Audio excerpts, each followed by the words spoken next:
Изминатите 7 дена поминаа во знакот на два автомобилски саеми, едниот на европско тло, другиот во Индија.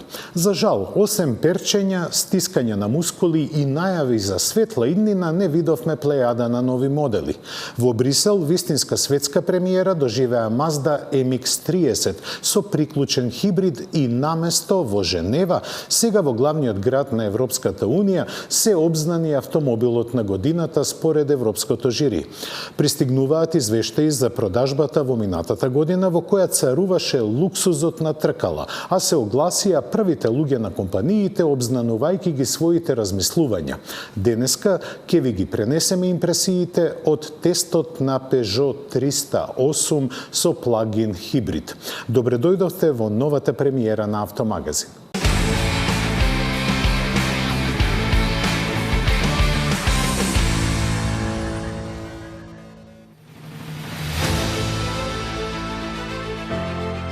Да се собереа заедно сите холивудски сценаристи немаше да смислат повозбудлив финиш на годинешниот Рели Дакар. 45-тото издание на најтешкото надпреварување во светот ќе остане запаметено по најтесната разлика во неговата историја. Во категоријата моторцикли, Кевин Бенавидес на КТМ после скоро 5000 километри стигна на целта само 43 секунди пред Тоби Прајс, преземајќи му ја победата. На неа се надеваше и третопласираниот Скајперк Хаус, кој всушност и поголем дел од релито беше водечки. Меѓу автомобилите немаше толку возбуда, бидејќи сега веќе петкратниот победник Насер Ал Атија со Тојота не му дозволи на Себастијан Леб да го загрози. Изненадување сепак беше третото место на феноменалниот почетник Лукас Мораеш. Во отсуство на руските екипажи во камионската конкуренција владееше и Веко, предводен со холандјанецот Јанус Ван Кастерен, кој со солидна разлика ги победи своите тимски колеги.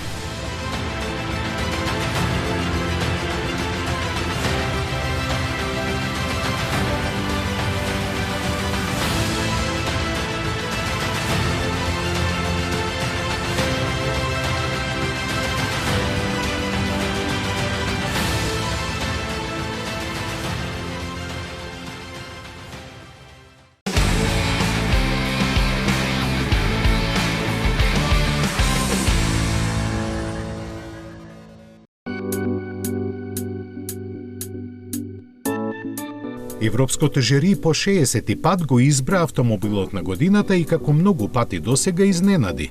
Звучната титула за прв пат отиде кај Jeep за моделот Avenger. Креиран примарно за купувачите на стариот континент, овој најмал модел на американската марка кој се произведува во Полска првично е лансиран во своето електрично издание, додека бензинските ке следат. Avenger од 57 члена на жирито од 22 земји собра вкупно 328 поени, со што оствари добра разлика пред второпласираниот Volkswagen ID Buzz.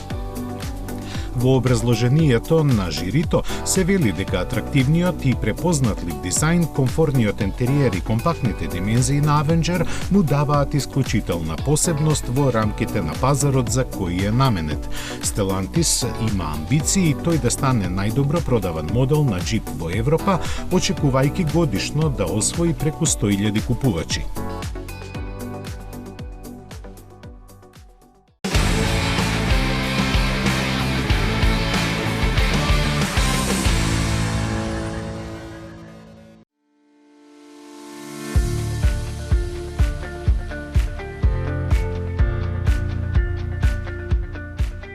И американците избраа свој автомобил на годината. Специализираното жири повторно спротивно на трендовите титулата ја додели на автомобил кој не е електричен.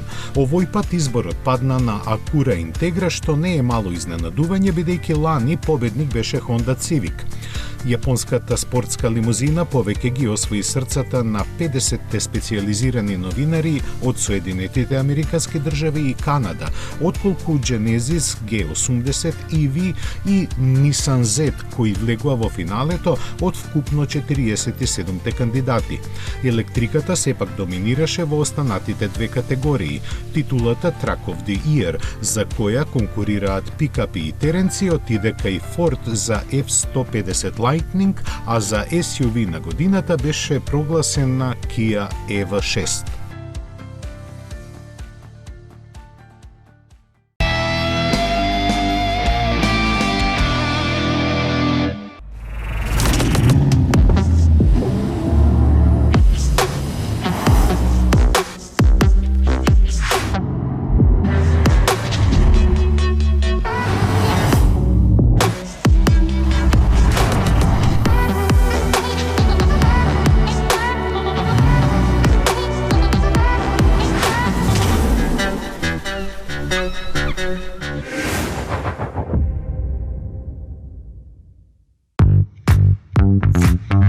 Мислите на ново возило? Одберете возило, Шпаркасе лизинг купува за вас. Вие бирате година, модел, боја, месечна лизинг рата. Ние реализираме Шпаркасе лизинг. Шпаркасе лизинг ги финансира сите видови на патнички возила. Метрополис, број 1 радиомрежа. Tu me fais tourner la tête. Je ferai le tour du monde. Ça ne tournerait pas plus que ça. La terre n'est pas assez ronde. Mon manège à moi. Уживајте во возењето. Новиот Peugeot 308. Уникатни сензации.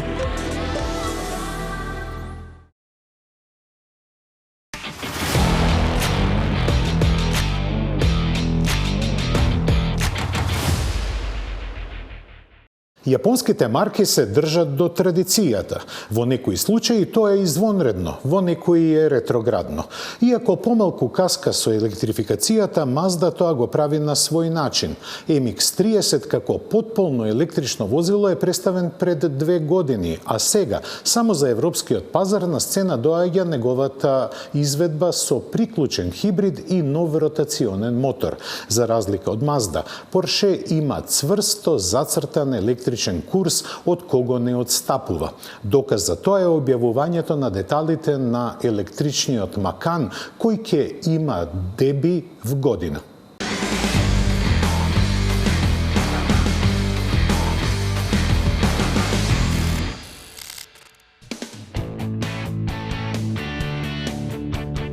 На саемот на автомобили во Брисел, Mazda го лансира новиот MX-30, кој барем сега ќе се продава само во Европа. Производителот вели дека новиот e-Sky Active REV ги има сите употребливи вредности како својот потполно електричен брат, пуштен во продажба во пандемиската 2020 година, но приклучниот хибрид на помош го има новоразвиениот ротационен мотор со зафатнина од 830 кубни сантиметри и максимална сила од 74 коњски сили, ја развива при 4700 вртежи во минута. Неговата улога е да биде генератор и автоматски се вклучува во зависност од стилот на возењето. Батеријата од 17,8 киловат-часови го напојува електромоторот со сила од 125 киловати. Кога батеријата и резерварот за гориво од 50 литри се полни, може да се поминат повеќе од 600 километри, од кои 85 на струја. Според спецификацијата објавена од Mazda, новата MX-30 располага со вкупно 166 коњски сили и 260 нјутон метри, што е повеќе од целосно електричната верзија, а емисиите на јаглеродиоксид е само 21 грам на километар.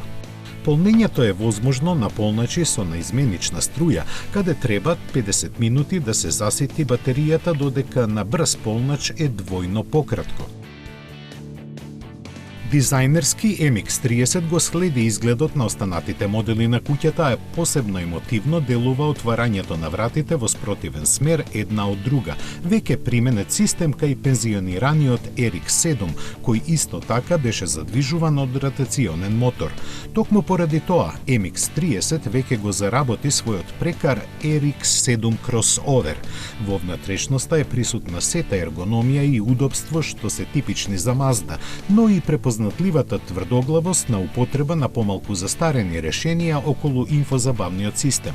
На некои европски пазари дистрибуцијата ќе започне од следниот месец, додека за доаѓањето кај нас нема никаква прецизна информација. Цените започнуваат од 39.500 евра.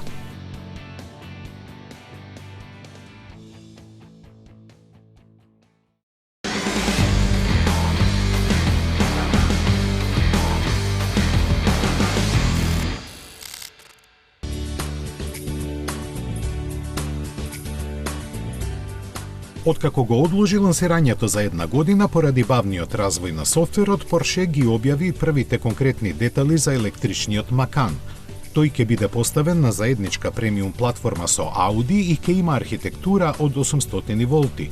По узор на Taycan предвидени се неколку верзии со максимална моќност помеѓу 400 и 600 конски сили во комбинација со два пакета батерии од 100 и 120 киловат-часа. Распоредот на тежината по оски ќе биде скоро идеален, а возилото ќе има управување и на задните тркала. Топ верзиите стандардно ќе имаат торк векторинг систем и електронски контролирана блокада на задниот диференцијал, а во понудата ќе бидат и тркала од 22 инчи. Тестирањата на електричниот Macan започнаа во мај 2021, додека почетокот на продажбата е предвиден за наредната година. Ќе се произведува во фабриката во Лајпциг, заедно со бензинските верзии. Porsche има поставена цел до 2025 година половина од неговата продажба да бидат електрични или хибридни возила. Интересно е кога ќе се чујат мислењата на водечките луѓе на автомобилските компании. Не е тајна дека лидерот на најголемиот светски производител се противи на безусловната електрификација, но сега тој има повеќе истомисленици. Покрај аргументите на Акио Тойода, ќе ви ги пренесеме размислувањата на Винсент Кобе, првиот човек на Citroen, кој предвидува крај на популарните кросовери и спортско корисни возила.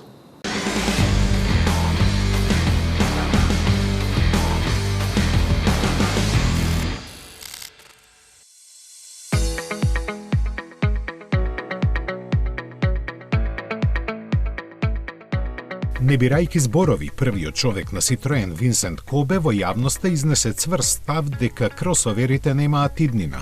Според него, лошата аеродинамика и електричниот погон ќе им ја донесат судбината на диносаурусите. Иако вака изнесеното тврдење делува доста храбро, имајќи ги во предвид трендовите, сепак има доста вистина во тоа. Citroen некогаш беше ориентиран кон семејните моноволуменци, за потоа кога PSA групата конечно се определи да тргне по стапките на другите, брзо ја трансформира гамата. Неа сега во поголем дел ја сочинуваат токму кросоверите, кои скоро без исклучок доминираат кај купувачите на секаде во светот. Ги сакаат и производителите затоа што им носат подобра заработка. Па сега Кобе смета дека нивниот крај ќе наближува со исто темпо со кое електрификацијата ќе задира во сите пазарни сегменти, иако неговиот радикален став е тешко да се замисли од денешната перспектива. Образложувајќи го своето мислење со факти, тој наведе дека лошата аеродинамика ја крати електричната автономија за 50 до 80 километри со едно полнење на батериите. Сличен аргумент важи и за тежината, која кај кросоверите секогаш е поголема отколку кај автомобилите со класични форми. За да се неутрализираат овие ефекти, производителите мора да користат батерии со поголем капацитет, со што тежината станува уште поголема, но и цената. Со тоа, според Кобе, кругот на логиката се затвора, оставајќи ги кросоверите надвор од него.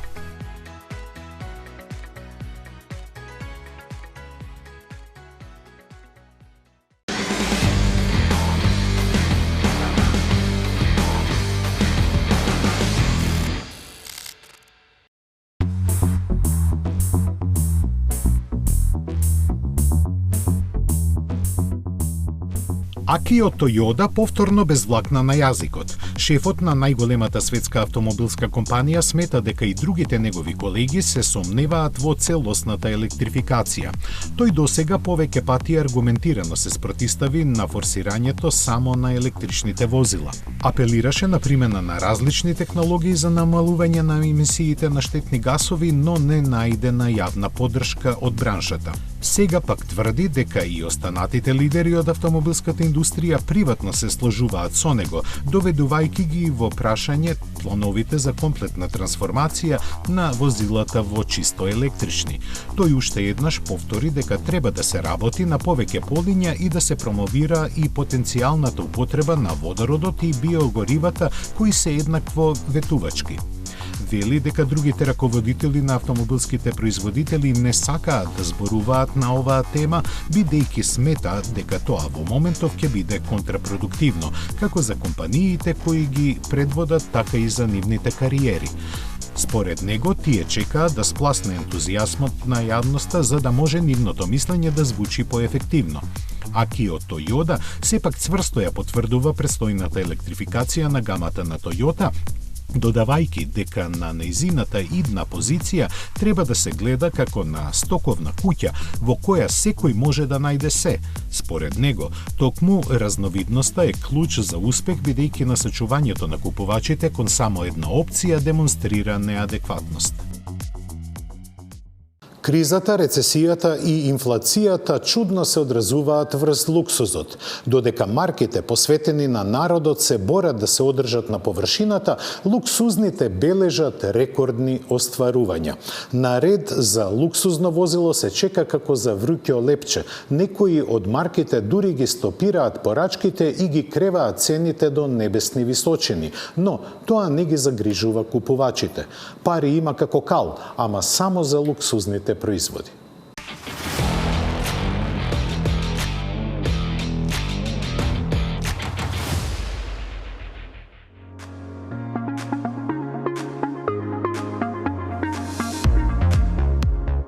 Додека големите автомобилски производители бележат намалување на продажбата, за луксузните марки нема криза. Тие минатата 2022 ја завршија со рекордни бројки. Според објавените податоци, Lamborghini во годината што помина пласираше вкупно 9233 возила, што е за 10% повеќе отколку претходната. Со оглед на 18-месечната листа на чекање, пораст на продажбата ќе има и оваа година, но од компанијата вела дека тој ќе биде контролиран за да се зачува ексклузивноста на марката. Такви маки нема Rolls-Royce, кој лани прокнижи продажба на рекордни 6021 автомобил, односно за 8% повеќе.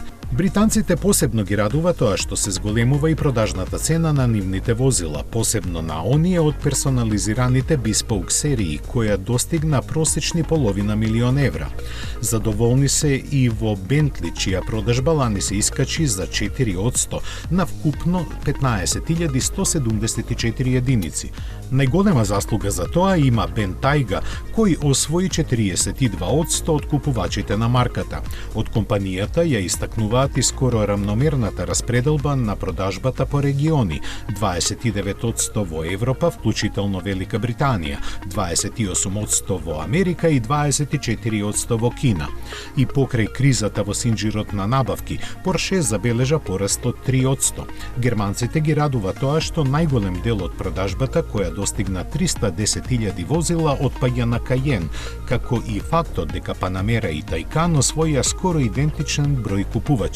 Со рекордни бројки се пофали и Bugatti, додека во моментот на подготвување на оваа вест, Ferrari ги немаше објавено резултатите од своето работење. Но едно со сигурно знаеме, 2023-та ќе биде рекордна за италијанската марка, бидејќи целокупното производство на нивниот прв кросовер Puro Sangue е распродадено 2 години однапред.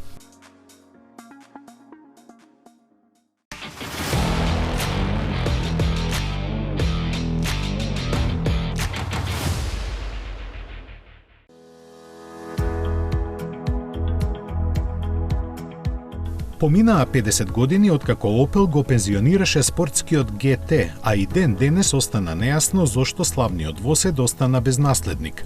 Оние кои го паметат со носталгија се присетуваат на атрактивното купе поставено на механика на Кадет, чија каросерија ја произведуваше француската компанија Brissono Lotz. Неговото представување во 1968 година беше вистинска сензација, бидејќи никој не очекуваше таков спортски автомобил со знакот на конзервативниот Opel. Идејата да се подготви европски еквивалент на Chevrolet Corvette испадна полн погодок. Умно обмислен, тој ги испровоцира купувачите кои беа одушевени од понуденото за сосема разумна цена од 11.300 германски марки, еквивалент на денешни 25.000 евра. За тие пари се добиваше на изглед ултимативен спортски автомобил со должина од 4,1 метар и 1,1 литарски мотор со 60 конски сили. Вистинскиот темперамент го обезбедуваше 1,9 литарскиот мотор од рекорд со 90 коњи, со кои засиленото подвозје добро се справуваше.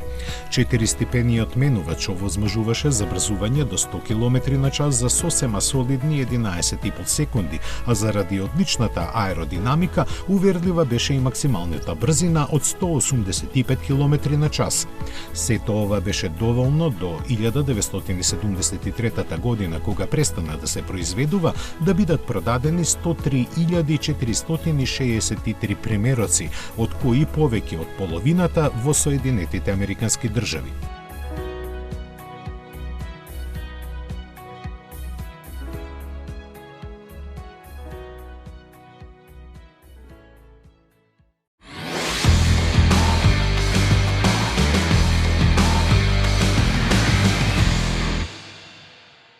Повторно се дружиме со Peugeot 308. Овој модел го имаме возено повеќе пати, но ја немаме возено плагин хибридната изведба во Скопје.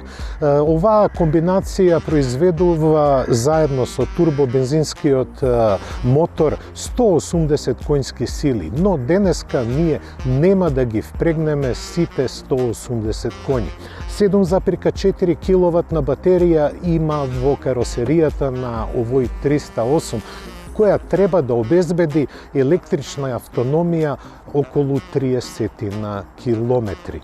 Ние денеска, како што реков, нема да ги впрегнеме сите потенцијали на овој автомобил, туку ќе го возиме во градски услови на струја.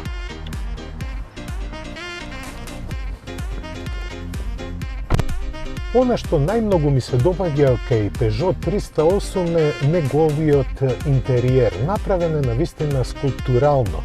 Кога човек ќе се наврати неколку пати на нешто, сваќа кои се неговите предности и мани. Ајде да почнеме од маните.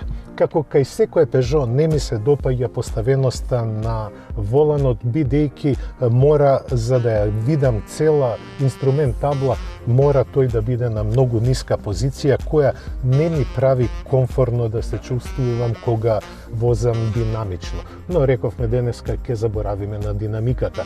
Скулптуралноста на целата внатрешност е прекрасна, па и поставеноста на дифузерите. Можам слободно да констатирам дека Peugeot во 308 го има имплементирано едниот од најубавите дизајни на предната арматура во светот на компактните возила. Доста беше за изгледот и дотерувањата. Да видиме колку може 308 да ни пружи електрична забава.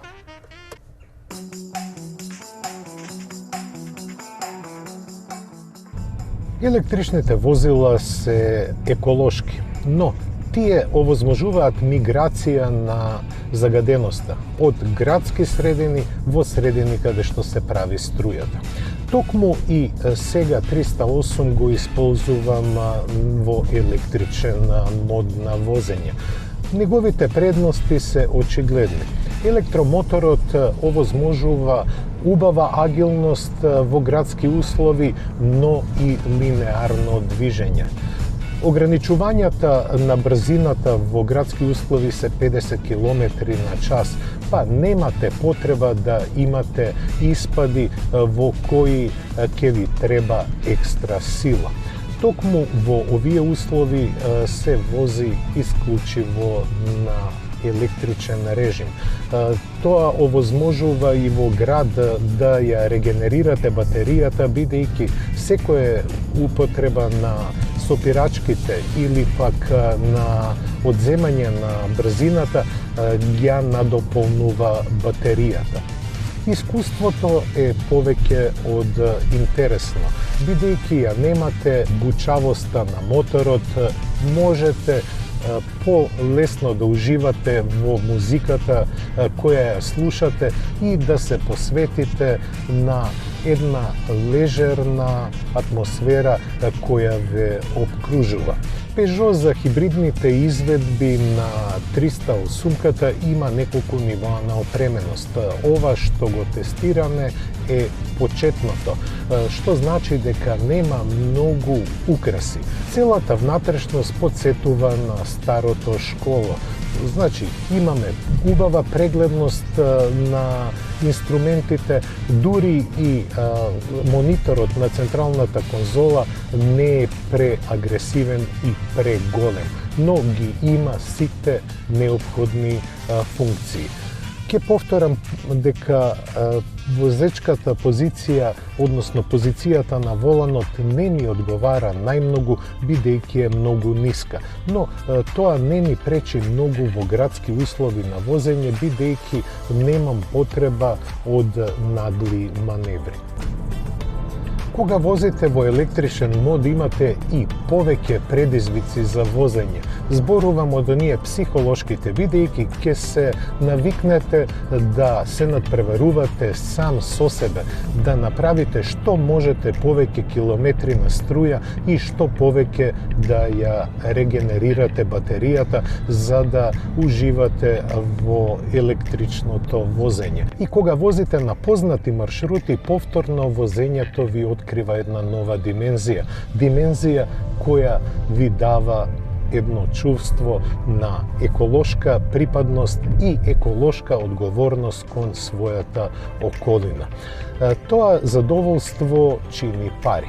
43.500 евра чини плагин хибридната верзија на Peugeot 308 и тоа онаа послабата со 180 конски сили. Јас нема да ја дискутирам цената на чинење на овој модел, но мене ми пружи задоволство возењето на струја во градски услови.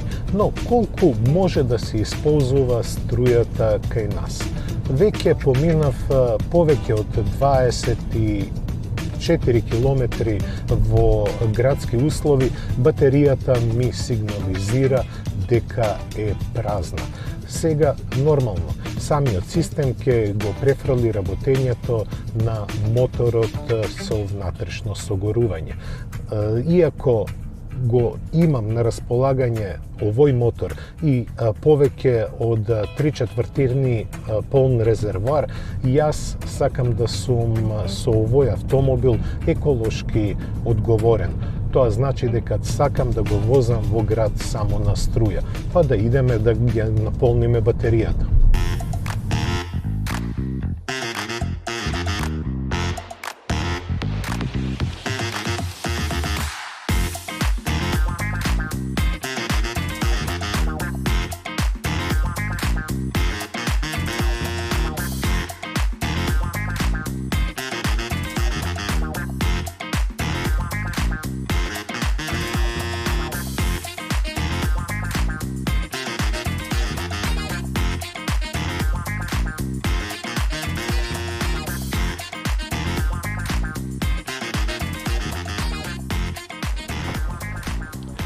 24 километри на струја. И тоа е поентата на плагин хибридите. Во урбаните средини да ги возиме на струја.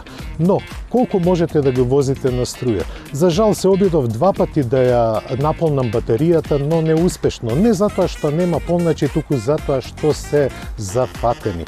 Јас сум многу среќен што се зафатени со адекватни возила, значи возила со батерија, кои им треба полнење. Но потребата се зголемува секојдневно. Па, кога имате плагин хибрид, може би ќе се судрите со истите проблеми како ја што се судрив, значи да нема слободен полнач. А кога нема слободен полнач, тогаш ќе морате да се возите на стариот добар начин, на мотор на внатрешно согорување. Може би е и тука убавината на плагин хибридите. Тоа Peugeot со 308 многу добро го демонстрира. Неговата скулптуралност е направена да доминира и во град, но и вон градот. И на струја, и се разбира на бензин. Тоа беше се што подготвивме за денешното издание на Автомагазин. Ве поздравувам и следната средба, веќе знаете, за 7 дена на истото место, на истата фреквенција и во истото време. До гледање.